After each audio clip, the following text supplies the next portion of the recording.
ଏଇଟା ହେଉଛି ଜାନବାଇ ବ୍ରିଜ। ଏଇଟା ହେଉଛି ଗୁରୁପ୍ରିୟା ସେତୁ। ମୁଁ ସେତୁର ମଝିରେ ଅଛି।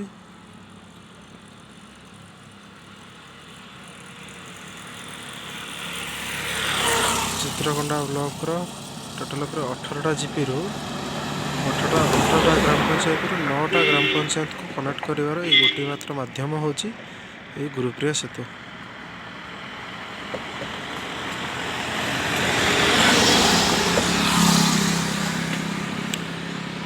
ସେତୁର ଉଭୟ ପାର୍ଶ୍ୱରେ BSF ମାନେ ରହୁଛନ୍ତି ଏହାର ସୁରକ୍ଷା ନିମନ୍ତେ।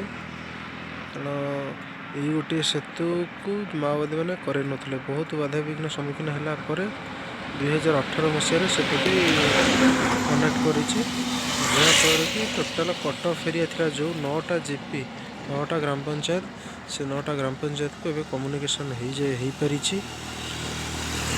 9ଟା ପଞ୍ଚାୟତର 151ଟା ଗାଁ ଅଛି, ଯେଉଁ ଗାଁ ଗୁଡ଼ା କି ମାନେ ବାହ୍ୟ ଜଗତରୁ ବିଚ୍ଛିନ୍ନ ଥିଲା, ତେଣୁ ସେ ଏ ଅଞ୍ଚଳକୁ ବିଚ୍ଛିନ୍ନାଞ୍ଚଳ କୁହାଯାଉଥିଲା। ବର୍ତ୍ତମାନ ଓଡ଼ିଶା ସରକାର ଏହାକୁ ସ୍ୱାଭିମାନ ଅଞ୍ଚଳ ଭାବରେ ନାମିତ କରିଛନ୍ତି।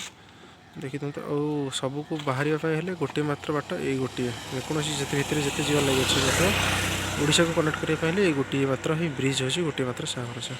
ଆଉ ଏ ବ୍ରିଜ୍ରେ ପୁରା ସିକ୍ୟୁରିଟି ମାନେ ବହୁତ ଟାଇଟ୍ ରହୁଛି, କାହିଁକିନା ଯେହେତୁ ମାଓବାଦୀମାନେ ଚାହୁଁଛନ୍ତି ଏ ବ୍ରିଜ୍ଟା ଉଡ଼େଇ ଦେବା ପାଇଁ, ତେଣୁ ସବୁବେଳେ ଏଠି ସୁରକ୍ଷା BSF ମାନେ ରହିକି ଏଠି ସୁରକ୍ଷା ଦେଉଛନ୍ତି।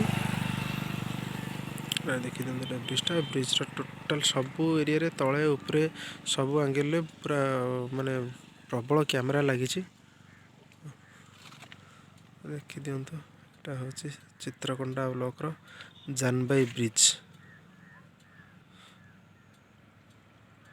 ଏପଟେ ଯେମିତିକି ରହିଲା ବଡ଼ପଡ଼ା, ରାଲେଗଡ଼ା, ଧୂଳିଫୁଟ, ଯୋଡ଼ା ଆମ୍ବ, ଗାଜଲମୁଡ଼ି, ଅଣ୍ଡରାପାଲି, ପଣସଫୁଟ, ଯନ୍ତ୍ରୀ, ପାପରବେଟଲା, ଏମିତି ହେଇକି 9ଟା ପଞ୍ଚାୟତକୁ ଏ ରୋଡ଼ କନେକ୍ଟ କରୁଛି।